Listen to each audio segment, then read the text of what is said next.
Hi everyone. Today I'm going to go over regions on OC Enterprise. Regions are used so that you will only get the supplier case size that you were supposed to for your region. For example, if you have some stores in the East Coast that should be ordering from supplier A, and stores on the West Coast that should be ordering from supplier B, you can assign the stores from the correct location to the region in order to get the case sizes from only that specified supplier. If this is not done, you could get case sizes from all of the different suppliers, which could cause confusion on your inventory count sheets. To set this up, the first thing we're going to need to do is set up the regions. To do this, we're going to navigate underneath Company and then go into Regions. From here, you're going to be able to see any regions that have already been set up, and you'll also be able to assign suppliers, edit, or delete them.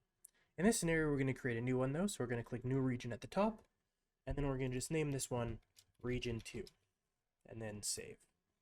This will be now added to this screen here. From here, the next step is to assign the suppliers to the region. So we're going to click Assign Suppliers here. It's going to bring up a list of all the suppliers on the OC Enterprise website.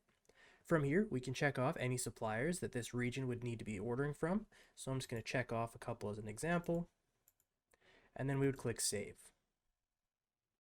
The next thing we'll have to do is assign the regions to the stores. So to do that, we're going to go under Company and then into Stores. This will bring up a list of all the stores you have on the Enterprise website. From there, we can click Edit to go into the store information, and then in the region drop-down, select the region we want to assign it to. After we do that, we can click Save. Now that we have a region assigned to this store, once we create a recipe set that's being sent down to this location, it'll only send down case sizes from the suppliers indicated in the region. There is an exception to this, however. If you send down an item without a case size from that supplier list that we've chosen for the region, it will add the default case size selected for the item and the supplier for it. If you are using regions, you will need to make sure you have all the case sizes necessary for the regions you are sending down to.